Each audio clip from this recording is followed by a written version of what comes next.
Iya, sejak kecil memang Kristen, keluarga besar saya juga Kristen, di mana lingkungan sekolah saya pun juga sekolah yayasan Kristen. Jadi memang sudah dari lama memang Kristennya itu sangat kental gitu di keluarga saya. Baik. Kemudian beranjak dewasa saya ikut di kepengurusan juga di gereja tempat saya waktu itu di Semarang. Saya jadi pengurus, kemudian saya bekerja di salah satu rumah sakit di Semarang, dan saya juga pengurus untuk kerohanian Kristen kebetulan. Dan memang sampai dengan saya mu'alaf, mereka masih mempertanyakan kenapa tiba-tiba saya memilih untuk berpindah ke agama Islam atau menjadi Muslim gitu. Apa ini ya? Nah, sebetulnya yang pertama adalah keluarga besar saya memang sudah menjadi Muslim. Dahulu sebelum saya sudah mu'alaf terlebih dahulu sebelum saya, dan saya memang yang terakhir kebetulan di dalam keluarga saya masih Kristen. Dan yang menjadi satu pikiran saya adalah karena saya anak satu-satunya di keluarga, kemudian saya di keluarga sering diberi masukan mengenai agama Muslim sebelumnya karena mereka sudah berpindah dulu ke Muslim. Dan satu yang menyentuh saya sebetulnya adalah ketika orang tua saya itu berkata, nanti ketika saya sudah nggak ada, yang bisa mendoakan adalah hanya anak saya, seperti itu. Kemudian saya dari situ kok berpikir, saya ini anak satu-satunya, apa iya besok saya tidak ingin mendoakan orang tua saya ketika orang tua saya sudah tidak ada, seperti itu. Baik. Dari situ memang banyak sekali saya mempelajari mengenai Islam. Saya juga di situ sempat bertemu dengan satu ustazah di sana. Kemudian kita sharing. Memang dari sana muncul satu niat awal, memang memantapkan saya waktu itu ustazahnya, kalau memang sudah mantap ya ayo saya ajari untuk lebih lanjut, seperti itu. Memang ya dari situ sih Pak sebetulnya. Jadi motivasinya ingin bisa mendoakan orang tuanya, sehingga dalam satu agama itu bisa diterima doanya. Kemudian kalau mungkin Pak Le, Bu Le, Pak D, Bude, apakah masih di Kristen sekarang ini? Kebetulan sekarang masih ada Pak D sama Bude yang masih di agama Kristen sampai sekarang. Kalau yang lain-lain, yang ada yang sudah Muslim? Iya, yang lain keluarga inti saya sudah Muslim semua. Keluarga besar dari kakek, terus om, tante itu sudah Muslim. Kemudian motivasi tadi menarik ya, karena ingin bisa mendoakan orang tuanya, gitu ya. Baik, kemudian apalagi mungkin ada yang bisa membuat apa ya? Dengar-dengar dulu pendetanya ketika mau konsultasi tentang Islam ternyata pendetanya sudah masuk Islam duluan. Iya. Nah, coba ini diceritakan oleh saudara. Iya, ceritanya itu berawal dari sebenarnya pendetanya sudah keluar dari gereja sudah lama, tapi saya memang masih sering berkomunikasi sama beliau. Kenalnya beliau ya? Masih sering berkomunikasi. Kemudian ketika saya punya niat untuk menjadi mu'alaf, saya datang ke beliau, saya cerita, kita sharing. Kemudian saya sebenarnya tidak tahu kalau beliau ini sudah mu'alaf terlebih dahulu. Jadi ketika cerita memang beliau menyampaikan, saya sudah Muslim sekarang Mbak, begitu. Jadi saya ada satu orang yang dulunya memang saya idolakan, seperti itu ya Pak. Waktu di gereja? Iya, waktu di gereja kita dulu itu aktif bersama, kemudian beliau keluar gereja, kita sempat lost contact. Itu yang diidolakan Mbak Nami waktu itu? Iya, itu kebetulan pendeta yang membaptis saya dulu. Wow. Yang membaptis Anda itu, dia lebih duluan? Lebih dulu mu'alaf. Dia pendeta? Wah, luar biasa ini. Kapan-kapan kita undang ini pendetanya. Soalnya ini juga mantan pendeta. Ini saya banyak Tuan Guru dan Jemume. Ini nanti sedikit cerita tentang kira-kira berapa Tuan Guru yang sudah dibaptis dulu. Banyak ya, pernah di laut, pernah di sungai, pernah di nggak terhitung banyak. Ya, ini menarik sekali nih pemirsa, karena saya juga melihat di YouTube ya. YouTube ini kan nggak bohong-bohongan gitu. Saya lihat ada seorang pendeta yang sudah membaptis 400 lebih Muslim yang dimurtadkan. Ini akhirnya dia juga masuk Islam. Ini ceritanya bagus, itu nanti kalau diketik di YouTube ya bagus juga. Dan juga ada seorang debater, ada orang debater dari Kristen, itu karena mencari bahan supaya kalau debat dengan orang Islam itu nggak kalah atau pengen menang. Dia kekurangan materi di perjanjian baru, dia buka-buka di perjanjian lama. Ternyata dulu di perjanjian lama itu dia menemukan, loh, lah ini kan ritual keagamaan yang dilakukan para nabi rasul dulu, kok yang melakukan umat Islam, kok bukan orang Kristen, ini gimana? Nah, dia akhirnya cerita bahwa di dalam perjanjian lama itu sudah disebut Allah Maha Besar, itu kan Allahu Akbar, terus ada wudhu, ada sholat. Loh, akhirnya dia memutuskan untuk masuk Islam itu karena dia pengen cari materi untuk debat dengan orang Islam. Nah, ini kan menarik. Itu sebelah kiri saya juga seorang pendeta dulunya, sekarang sudah seorang pejuang Islam, banyak berdakwah. Kemudian Mbak Nami ini juga seorang yang ingin masuk Islam, ingin konsultasi dulu dengan pendetanya, ternyata duluan pendetanya yang masuk Islam. Ini luar biasa ini. Ini bisa shock ini orang-orang yang lihat ini. Baik, tapi kita nggak perlu nyebutkan namanya pendeta itu ya, nggak usah ya, jangan, nanti kan kaget nanti, kecuali kalau datang sendiri nyebutkan sendiri kita kan.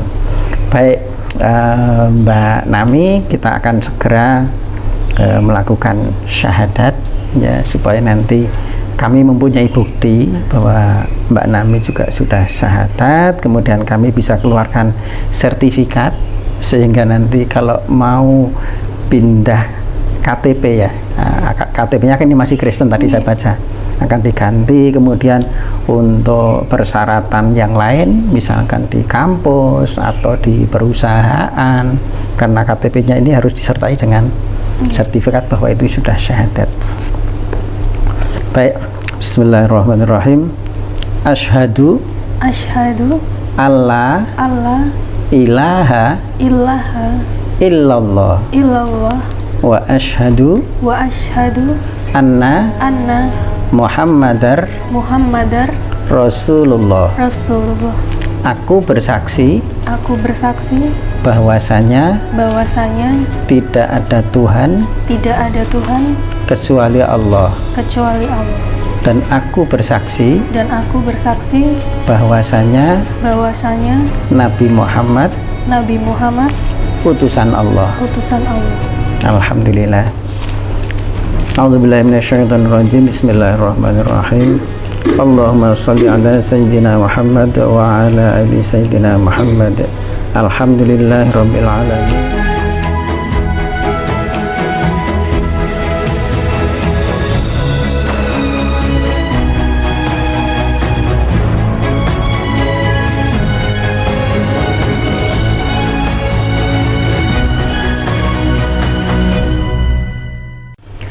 Baik pemirsa, itulah tadi prosesi pensyahadatan saudari kita yang baru, Mbak Namita. Kami ucapkan selamat. Kemudian sebagai sedikit tambahan tausiah, ya, sebagai sangu ya bagi Mbak Namita sendiri maupun bagi para pemirsa, termasuk umat beragama lain, termasuk yang masih Kristen, masih Katolik, sudah pengen masuk Islam tetapi masih ragu-ragu ya, banyak ini ya, banyak. Katanya juga dari teman-teman itu banyak pendeta yang pengen masuk Islam itu takut miskin ya, takut miskin karena di Islam itu nggak dapat duit ya. Termasuk yang kemarin saya baca di YouTube itu, setelah dia masuk Islam, dia jadi miskin, ya. Sampai dia jadi kuli angkut pasir, sampai jadi tenaga-tenaga kasar seperti itu, ya. Tapi karena apa ya, tekadnya sangat kuat, dia tetap jalani itu, dan lambat laun akhirnya sudah bisa survive, ya. Nah, bagi pemirsa terutama yang belum punya keinginan yang kuat untuk syahadat karena takut ini takut itu, saya akan sampaikan berapakah nilai syahadat itu, berapakah nilai seseorang yang semula kafir menjadi muslim, ya. Nah, kata-kata kafir ini orang takut, ya. Dipikir orang Islam itu kasar nyebut kafir, ya. Padahal kafir itu kata yang lembut, karena dia adalah cuman ketutup, ya. Beda sebutannya bukan domba-domba yang tersesat, itu kan dibinatangkan. Kalau kafir kemudian mu'alaf menjadi muslim, kafir itu cuman ketutup, ya. Orang yang menutup diri, orang yang masih tertutup hatinya, belum mau menyaksikan, belum mau bersaksi bahwa Allah itu satu-satunya Tuhan, belum mengakui bahwa Nabi Muhammad itu utusan Allah, cuman ketutup gitu aja, itu kafir, ya. Kafaro anhum sayyiatihim, misalnya begitu, ya. Kata-kata kafir itu tadi, kafaro anhum sayyiatihim, itu sebenarnya Allah menutup kejelekan orang itu. Jadi arti kafir sendiri itu cuma tutup, menutup, tertutup, ya. Kemudian tutup ini ketika seseorang menjadi lembut hatinya, itu disebut mu'allaf. Wal mu'allafati qulubuhum, itu hatinya melembut, yang semula ketutup keras kemudian dia melembut. Mu'allaf itu lembut. Setelah melalui proses mu'allaf ini, kemudian setelah syahadat namanya muslim. Nah, dia seorang yang berserah diri. Nah, yang berserah diri itu disebut muslim. Kalau orang banyak namanya muslimin atau muslimun, orang-orang yang Islam, orang-orang yang berserah diri, ya. Nah, kembali pada topik yang tadi mau saya sampaikan, berapakah nilai syahadat, berapakah nilai seorang yang beriman dibandingkan ketika dia belum beriman, ya. Dalam salah satu firman Allah Subhanahu wa taala disebutkan begini. A'udzubillahi minasyaitonirrajim. Bismillahirrahmanirrahim. Innalladzina kafaru wa matu wa hum kuffar falan yuqbala min ahadihim mil'ul ardi zahaban walawif tadabi ulaika lahum azabun alim wa ma lahum min nasirin. Ini lengkapnya, shadaqallahul azim. Nah, artinya satu persatu. Innallazina kafaru, sesungguhnya orang-orang yang kafir, wa matu wa hum kufar, dan mereka ini mati dalam keadaan masih kafir. Fala yuqbala min ahadihim mil'ul ardi zahaban balawif tadabi, maka tidak bisa ditebus. Satu orang kafir ini tidak bisa ditebus dengan emas sepenuh bumi, ya. Bumi ini kalau dipenuhi dengan emas, untuk menebus seseorang yang akan disiksa dalam neraka, ya, yang akan disiksa dalam neraka kemudian ditebus pakai emas sepenuh bumi, maka tidak akan diterima. Nah, saya ulangi, ya. Berapakah nilainya seorang yang semula kafir kemudian menjadi Islam. Ya, sepenuh bumi, emas sepenuh bumi itu pun masih kurang nilainya dibandingkan nilainya seorang yang beriman. Ya. Kenapa? Tadi dikatakan kalau ada orang kafir yang meninggal masih dalam keadaan kafir, ini nanti kan akan disiksa di neraka karena tidak mengakui Allah Tuhan yang esa, tidak mengakui bahwa Nabi Muhammad itu utusannya, maka dia akan disiksa di neraka. Nah, untuk menebus ini, emas sepenuh bumi itu nggak nutut untuk nebus itu. Ya. Fala yuqbala min ahadihim mil'ul ardi dzahaban wa la yiftadabi. Ulaika lahum azabun alim. Orang-orang yang kafir yang tidak bisa menerima pensyahadatan ini, lahum azabun alim, bagi mereka itu mendapatkan azab yang sangat pedih. Wa ma lahum min nasirin, dan tidak akan ada yang mampu menolongnya.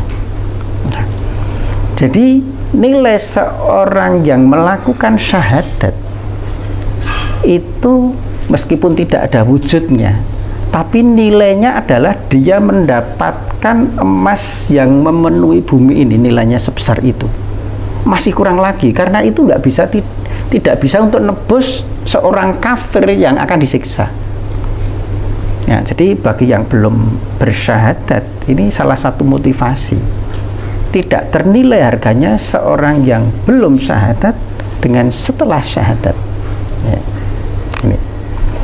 Salah satu lagi ayat yang saya hafal hampir sama seperti itu. A'udzubillahi minasyaitonirrajim. Bismillahirrahmanirrahim. Innalladzina kafaru wa matu wa hum kufar, sama dengan ayat yang tadi ya. Innalladzina kafaru wa matu wa hum kufar ulaika lahum laknatullahi wal malaikati wan nasi ajmain khalidina fiha la yukhaffafu anhumul azab wala hum yunzarun. Ya, artinya kurang lebih begini. Sesungguhnya orang yang kafir yang tidak mau bersyahadat asyhadu alla ilaha illallah wa asyhadu anna muhammadar rasulullah wa matu wa hum kufar, dan mereka itu mati dalam keadaan yang masih seperti itu, tidak mau bersyahadat. Ulaika lahum, bagi mereka itu laknatullah, laknatnya Allah. Allah akan melaknatnya. Ya, jadi dia sudah masuk ke dalam neraka, dilaknat oleh Allah. Wal malaikah wan nasi ajmain. Jadi malaikat yang lewat di neraka itu juga mencaci maki dan melaknat orang yang kafir karena tidak mau bersyahadat tadi. Ya. Ulaika lahum laknatullah, laknatnya Allah, wal malaikah, dan laknatnya para malaikat, wan nasi ajmain, dan orang-orang yang lewat neraka itu, bahkan yang masuk neraka belakangan pun akan melaknat dia. Dilaknat betul-betul oleh Allah, malaikat, dan orang-orang bahkan yang masuk neraka pun melaknat itu. Khalidina fiha, orang-orang yang kafir ini akan selamanya di dalam neraka. La yukhaffafu anhumul azab, tidak akan diringankan siksa di neraka itu untuk orang-orang kafir. La yukhaffafu anhumul azab walahum yunzarun, dan mereka tidak akan diperhatikan, tidak akan ditunda-tunda lagi.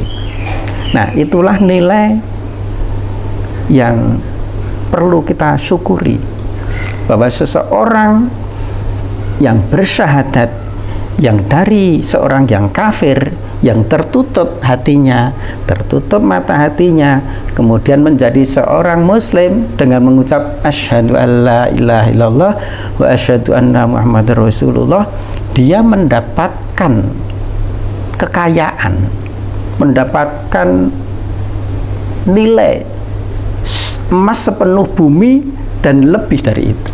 Satu. Yang kedua, orang yang telah bersyahadat itu dia tidak akan dimasukkan ke dalam neraka seperti itu, tidak akan mendapatkan laknatnya Allah, tidak dilaknat malaikat, dan tidak dilaknat oleh orang-orang yang masuk neraka juga. Wah, jadi ini kita harus sangat bersyukur kepada Allah Subhanahu wa Ta'ala yang memberitahu kita pada kejadian-kejadian yang belum terjadi. Ya, karena Al-Quran ini memberitahukan yang telah lalu, yang sedang terjadi, dan setelah kehidupan kematian itu. Dalam kubur itu diinformasikan oleh Allah melalui Al-Quran. Di akhirat nanti tentang timbangan, tentang surga dan neraka itu kita sudah diberitahu Allah Subhanahu wa Ta'ala melalui Kanjeng Nabi Muhammad yang mendapatkan wahyu dari Roh Kudus. Nah, Roh Kudus itu sebenarnya berasal dari Al-Quran. Jadi kalau ada Bible pakai Roh Kudus, itu sebenarnya yang aslinya sana nggak ada. Makanya sampai sekarang Bible ya itu nggak berani menunjukkan yang bahasa Yunani atau yang bahasa Latin, terus ada terjemahnya di sebelahnya, ini nggak berani karena banyak hal-hal yang diambil dari Al-Quran, nyomot tanpa izin, ngambil dari Al-Quran dimasukkan ke dalam Bible, tapi nggak ada buktinya bahwa dia itu ada gitu, makanya nggak berani didampingkan ya. Di dalam Bible yang kuno, dalam bahasa Yunani itu tidak ada huruf yang ketika dibaca berbunyi Allah, nggak ada, tapi dia ngambil dari Al-Quran, masukkan situ namanya Allah. Dalam Quran ada Injil ya. Injil itu dari Al-Quran, tetapi Bible ini menuliskan Injil. Nah, tetapi nggak berani menunjukkan aslinya yang Yunani ini, terus terjemahnya ini Injil, karena nggak ada tulisan yang ketika dibaca berbunyi Injil. Tapi dia ngambil dari Al-Quran, makanya nggak berani menunjukkan yang tulisan aslinya gitu loh. Roh Kudus juga sama. Roh Kudus itu adalah namanya malaikat Jibril. Itu tulisan dalam Al-Quran dimasukkan dalam Bible. Makanya Biblenya nggak berani menunjukkan yang aslinya, karena ketika diterjemahkan nggak bakalan ada yang bisa bunyi Roh Kudus. Nah, kalau Al-Quran jelas bahwa wa ayyadnahu biruhil Kudus wa ataina Isa ibna Maryam al-Bayyinat, dan kami memberikan kepada Isa bin Maryam al-Bayyinat ya, keterangan-keterangan, wa ayyadnahu, dan kami Allah menguatkan Isa bin Maryam ini biruhil Kudus, didampingi oleh Roh Kudus. Ya, kata-kata Ruhil Kudus, Roh Kudus itu dari Al-Quran. Inilah yang diambil oleh Lembaga Alkitab Indonesia, dimasukkan ke Bible terjemahan. Tetapi aslinya apa? Nggak ada yang bunyinya Rohul Kudus. Nah, ini makanya ketika orang-orang Eropa makin melihat Bible, mereka banyak yang keluar jadi ateis. Kalau yang mengenal Islam terus masuk Islam. Yang di Indonesia juga gitu. Tadi saya sempat cerita di depan, karena dia mencari materi lagi. Nah, ternyata ajaran gereja itu dengan ajaran perjanjian lama itu sebenarnya, kata-kata perjanjian lama itu menyakitkan orang Yahudi. Mereka itu namanya Torah atau tanah, tetapi diambil oleh Kristen dijadikan Old Testament. Jadi kata-kata perjanjian lama ini kan sebuah kata-kata yang memang nggak pengen make, tapi dimasukkan situ, tapi nggak pengen dipakai, nggak pernah disebutkan, dilupakan. Nah, tetapi ketika dibuka-buka oleh seorang debater Kristen, ternyata di situ, loh, Islam ternyata yang melakukan apa yang dilakukan oleh para nabi rasul dulu. Nah, akhirnya debater Kristen ini malah masuk Islam, karena Islamlah yang melakukan apa yang dilakukan oleh Yesus alaihissalam. Ya, Yesus, Nabi Isa alaihissalam itu melakukan apa yang dilakukan oleh nabi-nabi terdahulu. Gereja tidak melakukan itu, Islam melakukan itu, sehingga akhirnya debater ini terbuka hatinya, berarti Islamlah yang melakukan apa yang dilakukan itu. Orang Islam pakai jilbab, Bunda Maria kan pakai juga, tapi orang Kristen nggak ada yang pakai. Ya, dulu supaya memuliakan hari Sabat, hari Sabtu, tetapi gereja harinya di hari Minggu, padahal dulu disuruh di hari Sabtu. Nah, ini akhirnya pendeta ya gundah gulana, debater juga gundah gulana. Nah, akhirnya dengan hidayah Allah Subhanahu wa taala, orang-orang mulai masuk Islam. Nah, ini termasuk juga para pemirsa yang ini salah satu pertimbangan saja, barangkali ada yang bisa terbuka hatinya, silahkan. Kalau masih menutup diri menjadi seorang yang kafir, kafir itu menutup diri, ya monggo saja. Kurang lebih begitu.